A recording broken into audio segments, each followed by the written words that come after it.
Bonjour à tous et bienvenue sur le podcast Cardano français. J'espère que vous allez bien et que votre début de semaine commence en beauté. Alors, comme vous pouvez le remarquer, je n'ai pas justement mon armure de guerrier pour passer à travers le bear market.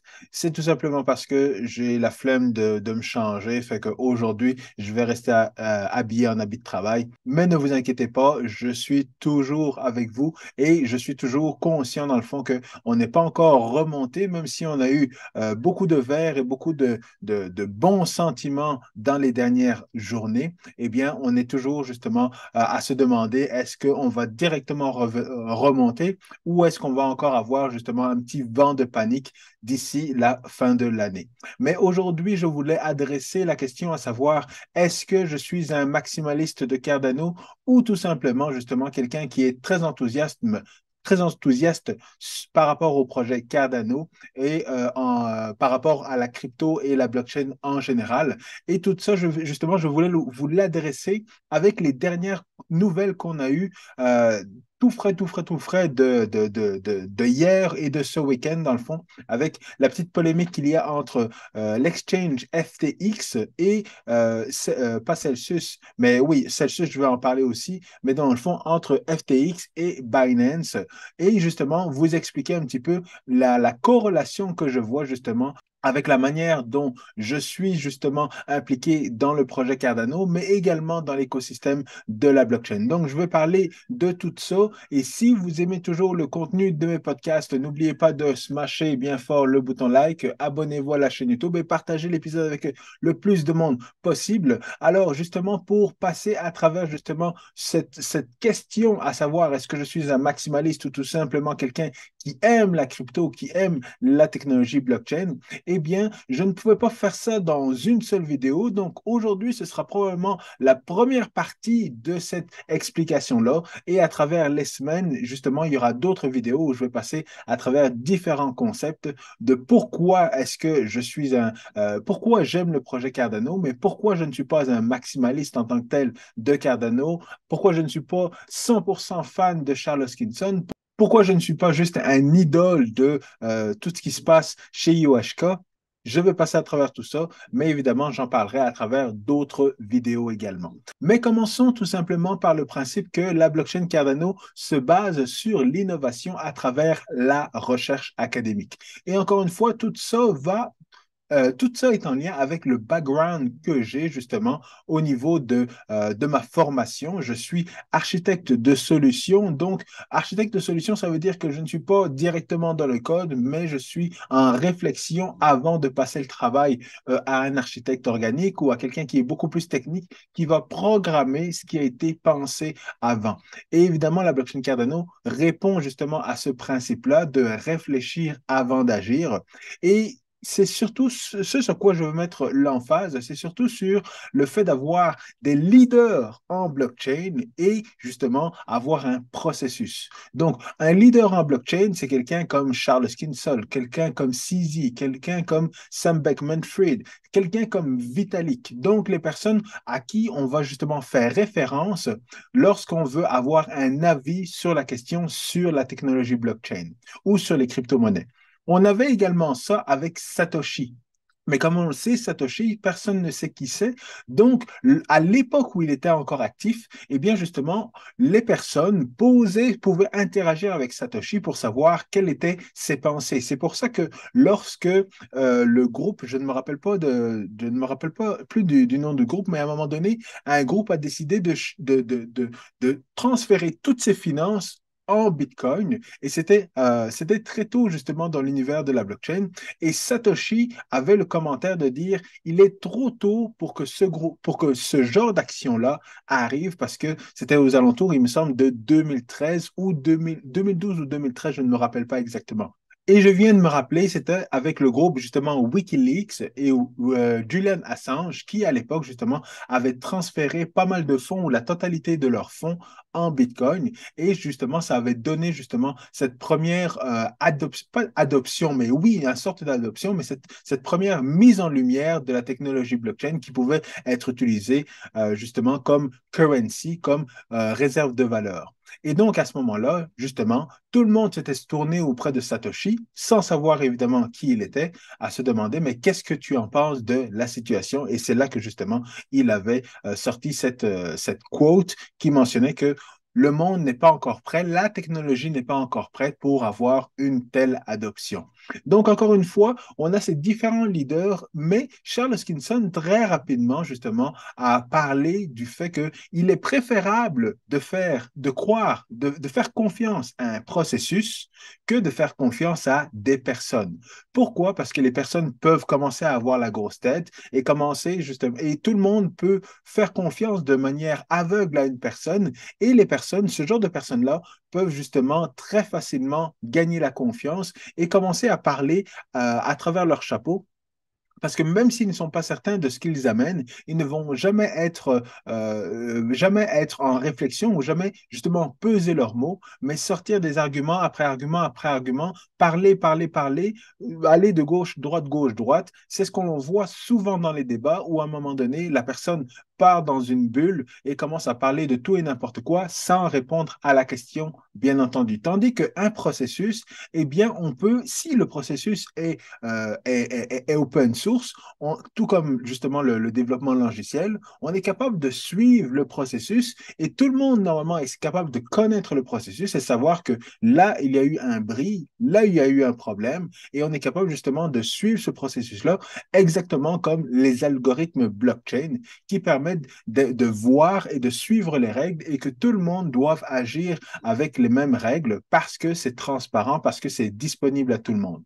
Donc, c'est pour ça que très rapidement, justement, il me semble que c'était en 2017, Charles Hoskinson avait fait une interview avec Real Vision où il parlait justement de développer un processus sur lequel, justement, on pourrait se baser pour établir des faits. Donc, avoir des idées, les passer dans un processus, établir des faits qui pourraient par la suite justement devenir des référents justement pour l'industrie de la blockchain.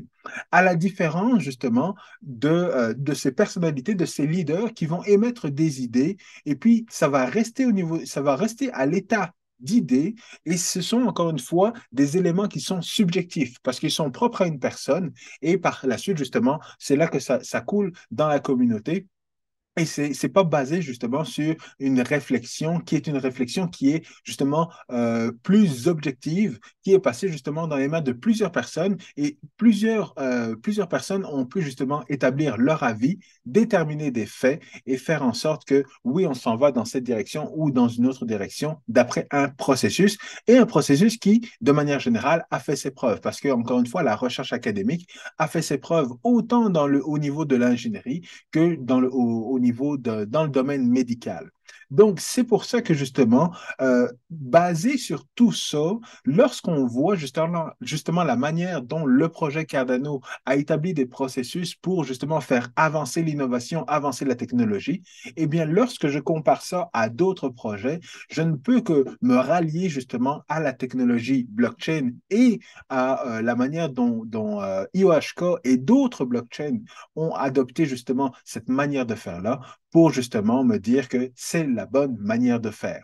Mais encore une fois, c'est sûr et certain que ce n'est pas juste basé que sur ce que Charles Hoskinson a mentionné. Ce n'est pas juste basé que sur ce que IOHK fait ou IOG fait, mais c'est basé également sur justement toutes ces OG, toutes ces personnes qui sont au niveau de la blockchain et qui travaillent dans l'industrie des crypto-monnaies depuis les débuts. On parle évidemment de Eric Voorhees, on parle évidemment de Andreas Antonopoulos, on parle de, même s'il n'est pas si OG que ça, de Anthony Pompliano. On parle de Vitalik. Donc, toutes ces personnes-là, justement, si vous étudiez ce qui s'est passé dans le passé et si vous étudiez justement la manière dont toutes ces personnes-là parlent en entrevue, parlent des différents concepts de la blockchain, parlent de Bitcoin, eh bien, vous allez comprendre ils ont tous le même langage que Charles Hoskinson. Ils ont tous, au minimal, cette vision qui est justement de donner cette technologie-là aux personnes qui en ont vraiment besoin, que ce soit la blockchain, que ce soit le Bitcoin pour les personnes justement qui n'ont pas un système financier très robuste dans leur pays, ou que ce soit justement des technologies ou des outils pour permettre justement dans un système de vote dans lequel on peut avoir un petit peu plus confiance, que ce soit une gestion justement du cadastre dans des milieux où il est facile de falsifier justement des documents d'habitation, des documents de vente de terrain dans les pays en voie de développement. Donc, encore une fois, c'est surtout de développer cette technologie-là pour des personnes qui en ont besoin, mais pas nécessairement pour justement ceux de la Silicon Valley ou les personnes en Amérique du Nord ou en Europe qui veulent justement utiliser ces différents outils, cette nouvelle technologie, juste pour des besoins de spéculation. Parce que en arrière justement de Bitcoin de Bitcoin, d'Ethereum et de Cardano et des autres projets de troisième génération de blockchain, eh bien, il y a des vrais principes. Et ce que j'aime évidemment, c'est que Cardano a été cette première génération de troisième génération de blockchain. Donc, c'était la première blockchain de se dire, nous sommes une blockchain de troisième génération et voici les différents principes que nous voulons mettre sur la table. Mais je vais parler évidemment des principes de troisième génération dans une autre blockchain. Là, je parle vraiment des principes que véhicule justement le Cardano, qui sont des principes qui sont, selon moi, très différents de ce qu'on peut voir justement dans la vidéo que vous allez voir au niveau de Emergo. Parce qu'on sait que EOHCode est justement le côté ingénierie, le côté recherche. On a justement la fondation qui travaille avec la communauté. Et normalement, on avait le bras financier ou le bras d'investissement qui était Emergo. Mais au fil des temps, justement, même s'il y a eu des difficultés avec la fondation et même s'il y a eu des difficultés avec EOHCode, eh bien, Emergo, de leur côté, on voit qu'ils font des efforts, mais le genre de contenu qu'ils vont pousser sur les réseaux sociaux est quand même un petit peu différent de ce qu'on voit des deux autres entités. Et heureusement, on n'est pas limité à trois entités comme au début du projet en 2015, 2016, 2017. Là, on voit beaucoup plus d'autres entreprises et d'autres startups qui commencent justement à développer l'écosystème de la blockchain Cardano. Et donc, ça devient intéressant parce qu'il commence à y avoir de la traction, mais il va également y avoir des défis. Et ça également, je vais aussi en parler dans une autre vidéo. Alors, les principes, évidemment, de la blockchain Cardano, on parle du modèle EUTXO, qui est le modèle basé sur justement Bitcoin avec le modèle UTXO. On parle des contrats intelligents, on parle justement du langage de programmation. Et ça, c'est quelque chose également que je suis très content. C'est parce que Cardano ne s'est jamais basé justement sur la token metrics de la crypto-monnaie EDA. Ils ont toujours focusé sur la technologie pour s'assurer que la technologie réponde à un besoin et que automatiquement on va avoir justement ce besoin qui va se transformer en valeur pour le token EDA.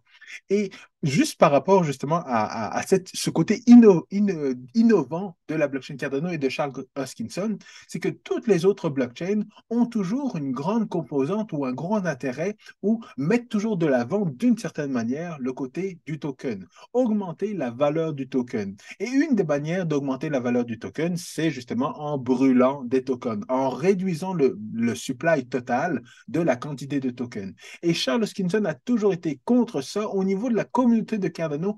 On a toujours été contre ça, alors que c'est quelque chose, c'est monnaie courante dans la majorité des autres projets. Et évidemment, tout le monde sait maintenant que brûler des tokens, c'est quelque chose d'idiot, ça ne sert à rien, c'est manipuler justement le prix du token et que ça donne de la valeur à court terme, mais qu'à long terme, ça ne change rien. Et ça a toujours été le principe fondamental de Charles Hoskinson, c'est quelque chose qu'il a éduqué la communauté, alors encore une fois que dans d'autres projets comme au niveau de XRP, ben, non, peut-être pas XRP, je me trompe, c'est Stellar Lumens, ou même au niveau de Binance, eh bien, on a déjà joué avec justement le supply du token. Et peut-être qu'il y a des bonnes raisons pour réduire ou augmenter le supply d'un token. Sauf que lorsque c'est fait par ces différents projets-là, maintenant, grâce à la blockchain Cardano, eh bien, la communauté est en mesure de poser la question à savoir pourquoi est-ce que vous réduisez le supply? Pourquoi vous le faites? Est-ce que c'est fait pour avoir des objectifs à long terme? Si la réponse est oui, tant mieux. Mais si c'est juste pour changer le supply parce que ça vous arrange ou pour créer un pump au niveau du prix du token, eh bien, ça ne change rien. Et ça, évidemment, ça ne sert à rien. Et je pense que c'est grâce à la blockchain Cardano que justement, le message a été véhiculé au niveau des différentes communautés, au niveau de l'industrie blockchain. Et ça, c'est quelque chose, évidemment, que je supporte à 100%. À comparer, encore une fois, à ces leaders au niveau de la technologie blockchain. Et quand je parle de leaders, les trois projets, évidemment, sur lesquels je peux me référer actuellement, c'est évidemment le projet Celsius avec Alex Mashinsky, évidemment le projet Luna avec le leader dont j'ai oublié le nom, mais c'est pas plus grave que ça. Et le troisième, c'est avec ce qu'on a entendu dernièrement, dans les dernières 24 heures, FTX avec Sam Bankman-Fried, qui dernièrement, il y a eu beaucoup d'encre qui a coulé justement par rapport à FTX et par rapport justement à ce leader.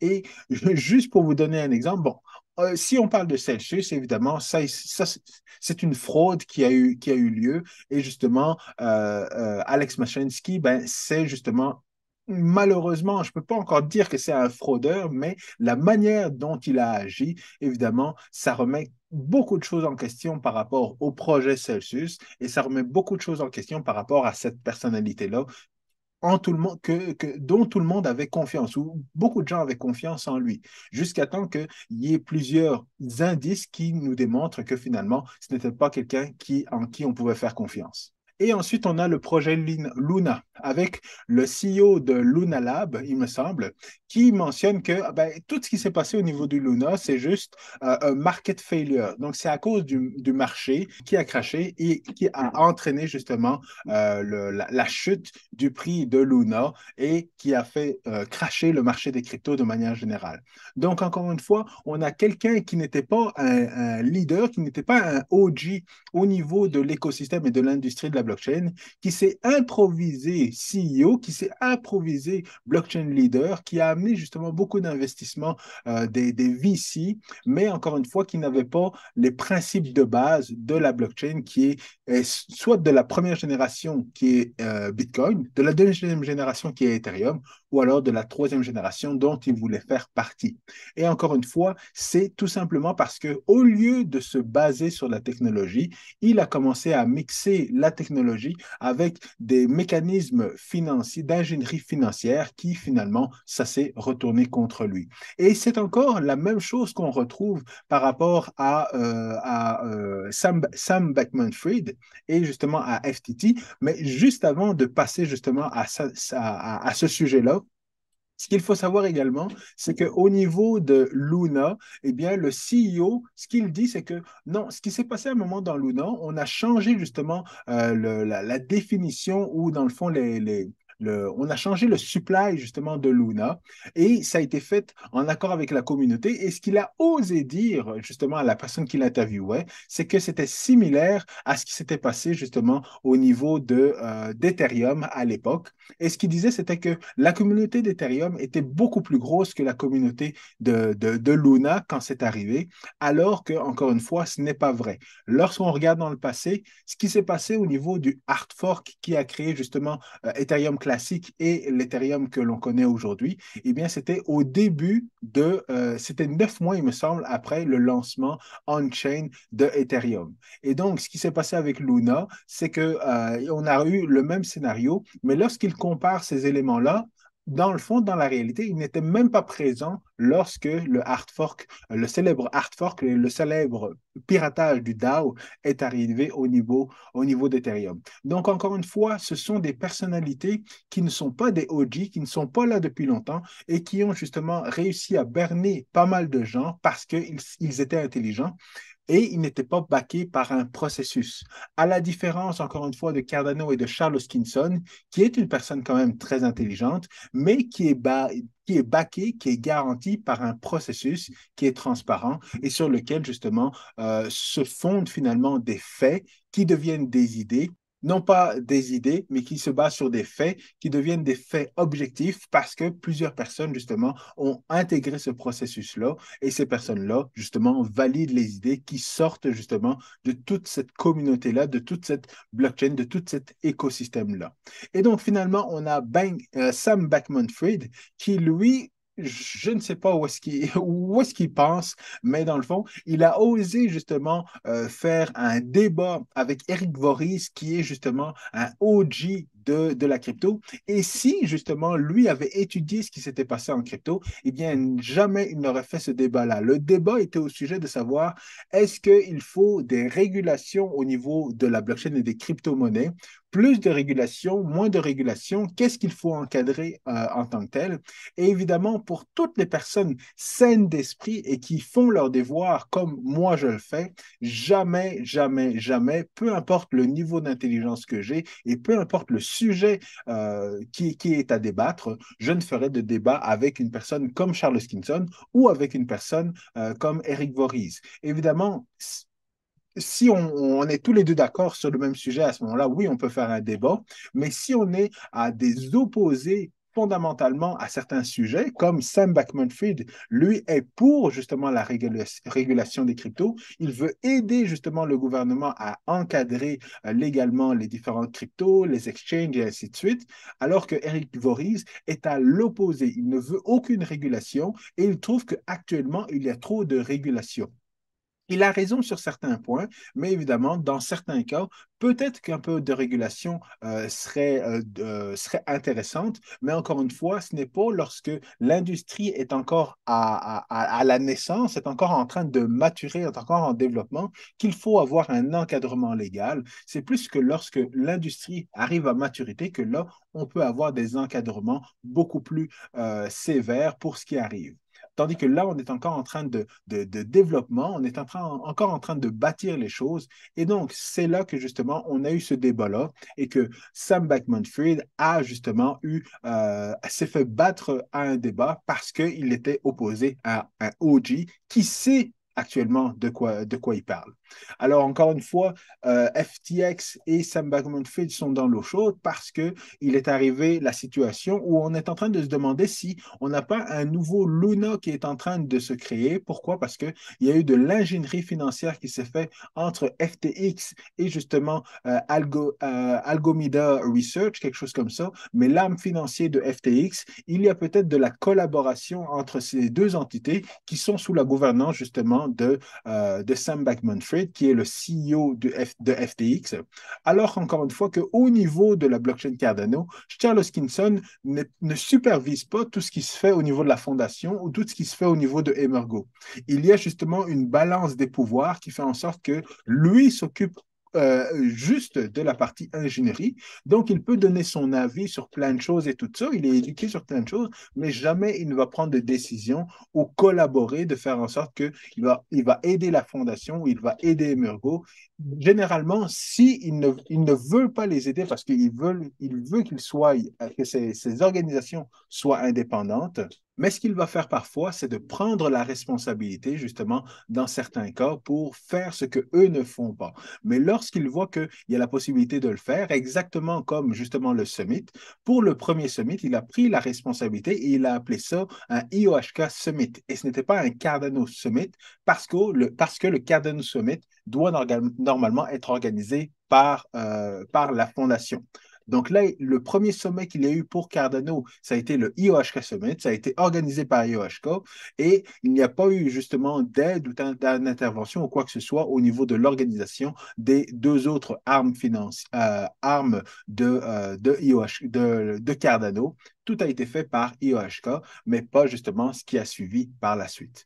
Donc, encore une fois, je ne suis pas nécessairement un Cardano maximaliste, mais lorsque je vois dans le fond la différence entre mettre de l'avant un processus ou mettre de l'avant des leaders en technologie blockchain, eh bien, selon moi, il n'y a pas à réfléchir. Il est préférable de mettre de l'avant un processus qui est clair et qui est transparent pour tout le monde, sur lequel justement on peut partir d'idées de certains individus, travailler collectivement pour que ça devienne des faits qui deviennent objectifs, plutôt justement de se baser justement sur les idées d'une personne, d'un leader qui va défendre ces idées, qui va les envoyer sur le marché ou dans la communauté et se référer toujours à ce leader pour savoir exactement comment les choses doivent être faites au lieu de se baser, encore une fois, sur un processus.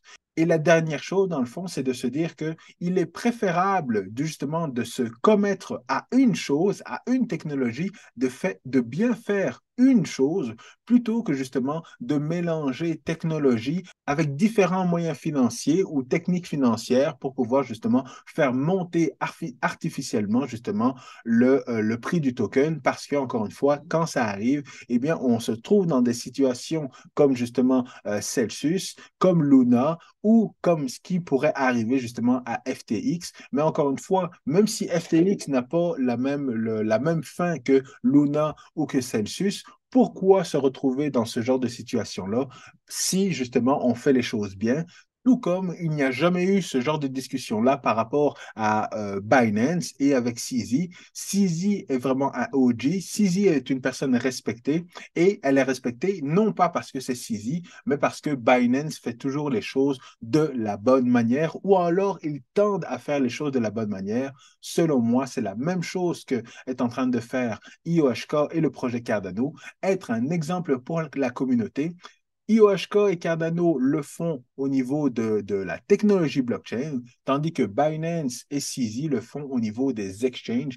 Mais encore une fois, qu'on soit un CZ, que l'on soit Binance, que l'on soit Cardano, que l'on soit Satoshi, qu'on soit Vitalik, qu'on soit Ethereum ou qu'on soit Bitcoin, on fait tout pour justement faire avancer l'industrie, pour faire innover la technologie. Et je serai toujours en arrière des acteurs qui travaillent justement de ce côté-là pour faire avancer, pour améliorer les choses en termes de technologie.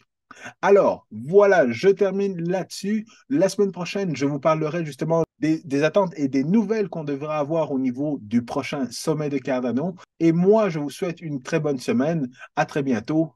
Peace.